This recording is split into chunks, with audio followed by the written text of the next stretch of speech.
www.hazratfirozmemon.org بسم اللہ الرحمن الرحیم نحمدہ ونصلی علی رسولہ الکریم۔ بنیاد اصلاح کتاب جس سے پڑھ کے سنایا جا رہا ہے حضرت حکیم الامت مجدد ملت حضرت مولانا شاہ اشرف علی تھانوی صاحب رحمۃ اللہ علیہ کے ملفوظات کے بارے میں۔ جیسے میں نے عرض کیا تھا کہ جو یہ سمجھے گا کہ میرے لیے بھی ہے، کیونکہ اصل اس میں پورے نصیحتوں کا حاصل یہ اللہ کو راضی کرنا، آپ صلی اللہ علیہ وسلم کی سنتوں پر چلنا، یہ تو ہماری بھی ضرورت ہے۔ تو اللہ کے کرم سے چند 2 دن میں غالباً ای میل اور ٹیلی فون اور میسیجز کے عظیم الشان فائدہ ہو رہا ہے اللہ تعالیٰ کی رحمت سے۔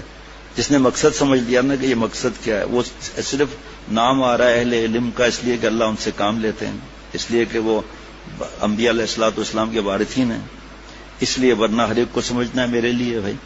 جیسے بیشتی زیور میں 7ویں حصے میں اور مختلف جگہ پر خواتین کے لیے نصیحتیں ہیں، تو وہ جب عقل مند آدمی ہوگا تو وہ جو نصیحتیں آ رہی ہیں چاہے شوہر کی اطاعت کی آ رہی ہیں، لیکن اصل تو اللہ تعالیٰ اور آپ صلی اللہ علیہ وسلم کی اطاعت ہے نا۔ ارشاد فرمایا جنہوں نے اپنی اصلاح پوری نہیں کی سو ان میں تو یہ مرض ہے کہ ان کو ظاہر کی اصلاح کا اہتمام ہے اور باطن کی اصلاح کا اہتمام نہیں۔ ظاہر ان کا خود بھی درست ہے اور دوسروں کو اس کی درستی کی تعلیم کرتے ہیں۔ وعظ میں ان کے یہ مضامین ہوتے ہیں، سود نہ لو، رشوت نہ لو، شراب نہ پیو، جوا نہ کھیلو۔ جبکہ کسی نے ظاہر درست کر لیا تو ان کی تعلیم یہ کہ اب اس میں کچھ تعارض نہ کرو، وہ کمال تک پہنچ گیا اور ثبوت کے لیے پڑھ لیتے ہیں۔ بس ان کی بڑی دوڑ یہی ہے کہ ان کو باطن کی طرف بالکل نظر نہیں، اول تو اس کی ضرورت ہی نہیں سمجھتے، اور ضرورت بھی سمجھی تو پرواہ نہیں، اس ضرورت کو عقیدے کے مرتبے میں رکھتے ہیں، فعل میں نہیں لاتے، حالانکہ باطن کے گناہ ظاہری گناہوں سے کہیں زیادہ بڑے اور شدید اور خطرناک ہیں، جس میں چند کی باتوں میں ہر بار ہمارے اکابر ہمارے بزرگان دین بار نصیحت کرتے ہیں۔ ہر ایک چیز پر کتابیں ہیں، تکبر آ گیا، غصہ اندر سے نکل کے پھر باہر آتا ہے نا، حسد ہو گیا، کتنی بڑی بیماریاں ظاہر سے خطرناک ہیں، حب جاہ، کینہ، بغض، زنا کے خیالات۔ اب ظاہر میں تو آدمی جب دیکھتا ہے کہ لوگ مجھ پر اتنا اعتماد کرتا ہے تو میرے شاگرد میرے ساتھ ہیں، بد نظری نہ کروں، مرید میرے ساتھ ہیں، بد نظری نہ کروں۔ حضرت تھانوی رحمۃ اللہ علیہ فرماتے اس وقت جو گندے خیالات ہیں وہ تو ظاہر میں تو نہیں ہو رہے نا، یہ چیزیں ظاہر۔ اللہ اکبر، یہ حیرت کی بات ہے کہ خفیف چیز کا اہتمام ہے اور شدید کا اہتمام نہیں۔ ریا، حسد، حب دنیا، بخل، حرص، طمع، غضب، کینہ وغیرہ بڑے بڑے امراض باطنی جس کی نسبت قرآن اور حدیث میں نصوص موجود ہیں، ان کی طرف توجہ نہیں۔ مجالس میں جب کبھی ذکر ہوتا ہے تو صرف ظاہر کا، مگر باطن کی اصلاح اور اس کی حقائق اور دقائق کا کبھی ذکر نہیں ہوتا۔ پھر ان مولوی صاحبوں سے کون کہے، کیونکہ نائب رسول صلی اللہ علیہ وسلم کا لقب پہلے ہی سے انہوں نے لے لیا ہے۔ ذرا کسی نے ٹوکا، مخالفت رسول صلی اللہ علیہ وسلم کو فتویٰ لگا دیا۔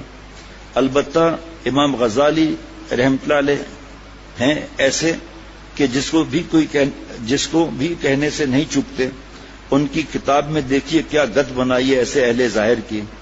یہ لوگ بھی اگرچہ ان کے کہنے پر عامل نہ ہوں مگر معتقد ہیں ان کے، اور ان کو برا نہیں کہتے، مگر ان کی تعلیم پر عمل بھی نہیں کرتے، اور کہتے ہیں یہ تو ایسے مجاہدے بتاتے ہیں امام غزالی رحمۃ اللہ علیہ کہ ان کے ساتھ زندگی محال ہے۔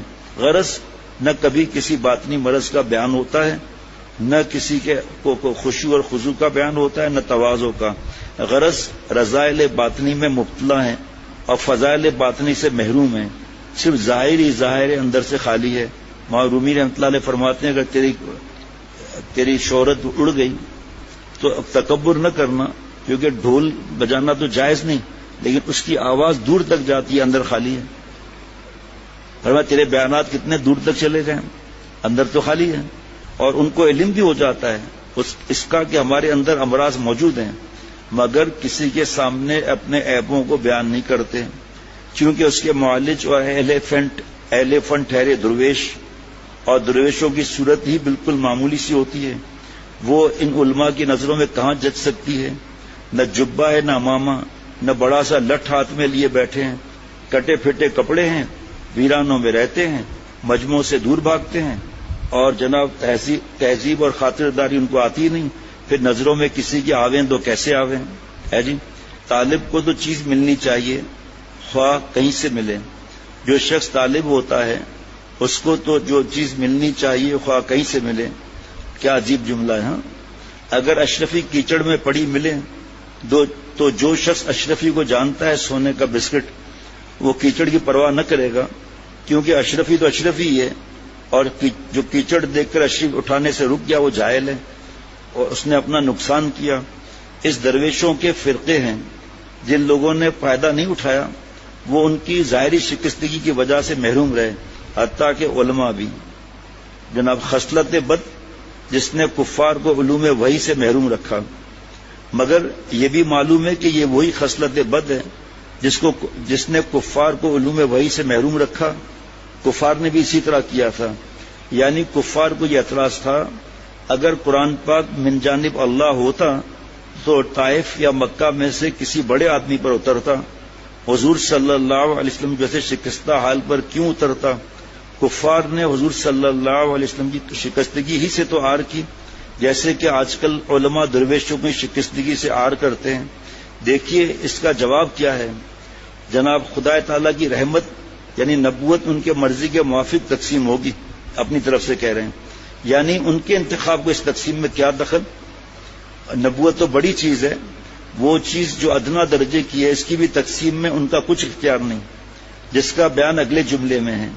یعنی دنیا کی معاش اور روزی جو ادنا درجے کی چیز ہے وہ یہ بھی ان کے اختیار سے تقسیم نہیں ہوئی۔ جس کو ہم نے زیادہ دے دیں اس کے پاس زیادہ ہے، جس کو ہم نے زیادہ دے دی اس کے پاس زیادہ ہے۔ ممکن نہیں جس کو کم دی ہے اور وہ اس سے لے لیں، یہ اپنی حیثیت سے زیادہ چل نکلے کہ خدائی کاموں میں دخل دیتے ہیں کہ اس کو ولایت کیوں ملی۔ فرمایا یہی الزامی جواب سے اللہ تعالیٰ نے ثابت کیا نبوت تو اللہ تعالیٰ کے معاملہ ہے، ولایت تو اللہ کا معاملہ ہے، ہدایت تو اللہ کا معاملہ ہے۔ فرمایا کہ یہی آر ہے جو آج کل کے علماء کو اصلاح سے روکتی ہے۔ انبیاء علیہ الصلوۃ والسلام ہمیشہ شکستہ حال رہے ہیں، قرب خدا کو کچھ شکستہ حالی سے زیادہ مناسبت ہے۔ انبیاء کے نائب یعنی مشائخ اور اہل اللہ بھی ہمیشہ شکستہ حالی میں رہے اور انہیں سے حاصل ہوا جو کچھ حاصل ہوا۔ یہ تو بہت ہی برا ہے کہ مسلمان ہو کر اور اس کا مصداق ہو کہ حق بات نہ مانے اور نہ خود محقق بنے نہ محقق کا اتباع کریں۔ آج کل ہماری تعویلوں کی یہ حالت ہے کہ ہم خود جانتے ہیں کہ تعویل ہے مگر اس پر نازاں ہے کہ ہم نے تعویل سے بات کر لی۔ یہ مرض تعویل کا ہمارے اندر ابتدائی طالب علمی سے پیدا ہوتا ہے۔ اب سنیں ذرا، اپنی بات نہیں چھپاتے۔ مجھے خود اپنے بچپن کا واقعہ یاد ہے، جبکہ دیوبند کے مدرسے میں ابتدائی کتاب عربی کی پڑھتا تھا۔ اس زمانے میں ایک دفعہ میرٹھ والد صاحب کے پاس گیا اور اس وقت میرٹھ میں نوچندی کا میلہ تھا ہندوؤں کا۔ میں بھی بچپن کی وجہ سے میلہ دیکھنے چلا گیا۔ جب آپ واپس آیا تو حافظ عبد الکریم صاحب رئیس کے بڑے صاحبزادے شیخ غلام محی الدین صاحب دفتر میں، انہوں نے مجھے اپنے پاس بلا کر پوچھا کہ نوچندی کے میلے میں جانا کیسا ہے؟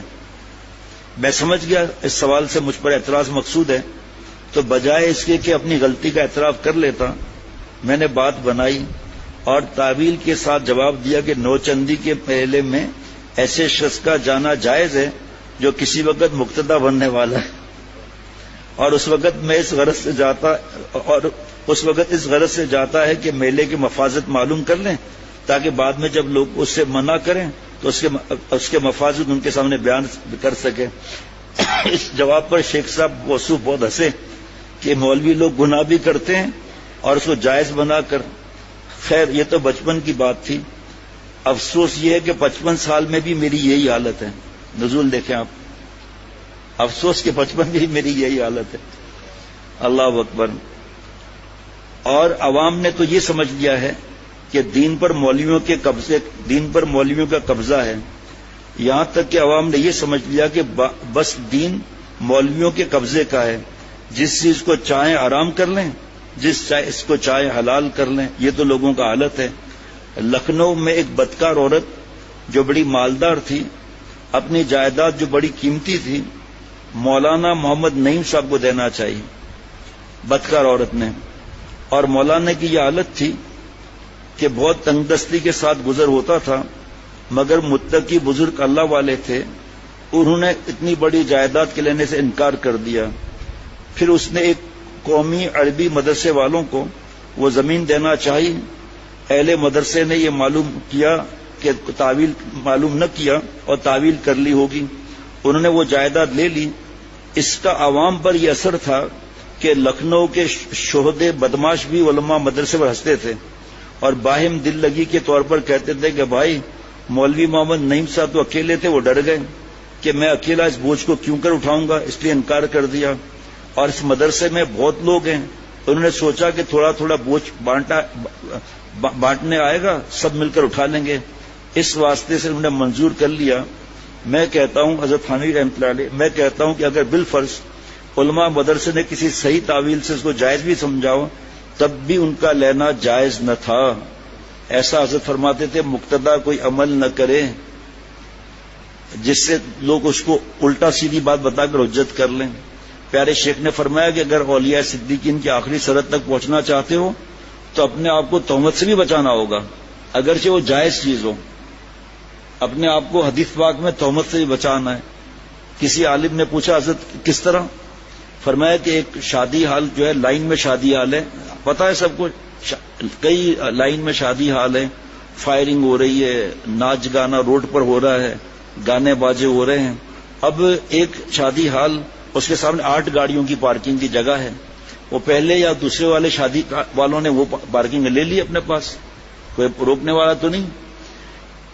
اس کے بعد جناب جس درمیان میں بینکیوٹ ہال کے اندر کوئی گناہ نہیں ہے فرض کریں، حالانکہ پردہ کرنا ہی مشکل ہوتا ہے، مانتے ہی نہیں ہے وہ کہ ہمارے ایئر کنڈیشن ختم ہو جائے گا، ہم قناعت کیسے لگائیں، لیکن بہرحال اسراف اور دوسرے معاملات ریا کے کیا ہے۔ یہاں دوسری بات حضرت فرما رہے ہیں کہ بیچ میں شادی حال ہے یا بینکیوٹ ہال ہے، اور اب وہ جو دائیں بائیں والے دلہن وغیرہ یہ اتر کے جا رہے ہیں ناچتے ہوئے، اور مقتدا جا رہا ہے اس حال کے اندر جس میں گناہ نہیں ہے، اور وہاں سے اس کا شاگرد گزرا، مرید گزرا یا نمازی گزرا، مقتدی گزرا، ارے ابھی تو جمعے میں بیان کیا تھا، اب اس کو کیا معلوم کیا کیا معاملہ ہے، آپس میں پھر غیبتیں الگ شروع، ہماری وجہ سے پھنسے وہ، ضرورت کیا جانے کی؟ کیونکہ جس مباح سے فساد عوام کا اندیشہ ہو اس مباح کا ترک واجب ہو جاتا ہے، خصوصاً ایسا مباح جس کے کرنے سے دین پر حرف آتا ہو۔ جناب مجھے اس پر اپنے ہم وطن ایک عالم کی قید یاد آئی، انہوں نے کسی ہندو پر عدالت میں دعویٰ کیا، اور جس سب جج کے یہاں دعویٰ تھا وہ بھی مولوی تھے، کیونکہ پہلے یہ عہدے علماء ہی کو ملتے تھے، تو سب جج نے مولوی صاحب کے موافق ڈگری کی، اور مع سود کے جس کی مقدار 800 روپے کی تھی اس زمانے میں ڈگری دی۔ مولوی صاحب باوجود سخت حاجت کے سود کے لینے سے انکار کر دیا، تو سب جج صاحب نے کہا جو خود مولوی تھے، انہوں نے کہا مولوی صاحب آپ کیوں نہیں لیتے؟ در مختار میں تو لکھا ہوا اس کی گنجائش ہے۔ مولوی صاحب نے کہا، جو تقوی والے تھے، کہا میں عوام کو سمجھانے کے لیے در مختار کہاں بغل میں لیے پھروں گا، مشہور تو یہی ہوگا نا کہ مولوی نے سود لیا۔ صاحبو یہ علم اور اس کا نام تفقہ کی، اگر کوئی چیز قاعدے سے جائز بھی ہو مگر اس سے دین پر حرف آتا ہو تو اس کو بھی ترک کیا جائے۔ آج 31 سال کے بعد اور تفصیل ملی ہے، حضرت نے صرف اتنا فرمایا تھا، آج اتنا دل میں خوشی ہو رہی ہے کہ یہی مضمون اور تفصیل سے مل گیا، اس کو بھی ترک کر دیا جائے۔ مگر آج کل مدارس میں عموماً اس کا خیال نہیں کیا جاتا، ہر شخص کا چندہ بے تکلف لے لیا جاتا ہے۔ آخری بات بتاؤں، پتہ نہیں کتنے برسوں کے بعد یاد آئی ہے، جب اللہ نے حضرت والا سے جوڑا، جو مخالفتیں ہوئیں وغیرہ اس کا ذکر نہیں، جو پریشانیاں اس کا ذکر نہیں، گاؤں والے ہوں، رشتہ دار ہوں، جو بھی ہو، حالت خراب۔ پھر آہستہ آہستہ لوگ حضرت کو جاننے لگے تو بڑی تعداد میں ایک ایک کر کے بیعت بھی ہو گئے۔ تو میرے خون کے رشتہ دار، وہ انہوں نے مجھے کہا مجھے حضرت سے ملا ہے، بہت قریب کے رشتہ دار، حضرت والا سے جا کر میں نے عرض کیا کہ یہ رشتہ ہے، آپ سے ملنے آئے ہیں دوسرے شہر سے۔ حضرت والا نے بہت دل خوش ہوا، بہت خوش ہوئے حضرت والا۔ تو وہاں میرے رشتہ دار کو پتا چلا کہ سندھ بلو سوسائٹی ہے نا، یہ جنگل جیسا سناٹا، جنگل کہنے کا مطلب حیوانیت والا نہیں ہے یاروں، سناٹا چاروں طرف، دور دور آبادی نہیں. تو حضرت والا کو یہ زمین کشش کرتی تھی، یہ تفصیل کا موقع نہیں. تو حضرت والا نے 200 گز کا پلاٹ لیا، خریدا حضرت والا رحمۃ اللہ علیہ نے. مسجد بن چکی تھی تو فرمایا یہاں حفظ کا چھوٹا شروع کر لیتے اور ہم لوگوں کو بیٹھنے کا موقع بھی مل جائے گا، بیان کرنے کا. اور اس مسجد بن رہی تھی اس وقت، اور جناب یہ قرآن شریف کا بھی ہوگا اور یہاں بیٹھ کر ایک پیالی چائے پینے کا بھی موقع مل جائے گا. تو حضرت نے وہ بنوا رہے تھے. میرے رشتہ داروں کو پتا چلا کہ یہاں جو ہے صدقہ جاریہ ہے. حضرت والا کو ایک بڑی رقم پیش کی شیخ العرب والعجم کو اس زمین کے لیے. تو حضرت نے فرمایا تخلیہ نہیں، بڑی رقم دے کر کتب خانے پر چلے گئے خریدنے کے لیے کتابیں حضرت والا کی. تو حضرت والا نے پیغام بھجوایا کہ فیروز میمن سے کہو جلدی آ کر ملیں اپنے رشتہ دار کے ساتھ. گئے وہاں، حضرت نے تنہائی کرائی. میرے خون کے رشتے والے سے حضرت نے پوچھا آپ کیا کام کرتے ہیں؟ کہا میں سرکاری ملازم ہوں.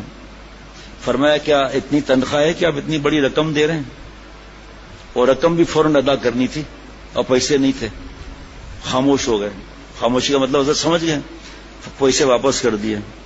کہ مجھے آپ اپنی تنخواہ سے اگر 50 بھی دیں گے نا، اس کی برکت سے یہ مدرسہ بن جائے گا، لیکن میں حرام کے پیسے نہیں لے سکتا. اتنی بڑی رقم. ہو گیا معاملہ. دوسرے بار وہ رشتہ دار جو ہے وہ جامن کا شربت لائے شوگر والوں کے لیے. وہ بھی اسی طرح وہ ہم کتب خانے تھے، حضرت نے بلا لیا. فرمایا مجھے ابھی اچانک یاد ہے اس لیے بلا رہا ہوں. تنہائی دیکھیں آپ کہ دوسرے کے سامنے سبکی نہ ہو. اور فرمایا کہ یہ شربت آپ کی تنخواہ سے ہے یا کس سے ہے؟ تو کہا حضرت خدا کی گھبرا گیا. خدا کی قسم میرے بہنوئی جو ہیں ان کا حلال کا رزق ہے اس میں سے دیا ہے. ٹھیک ہے. www.hazratfirozmeman.org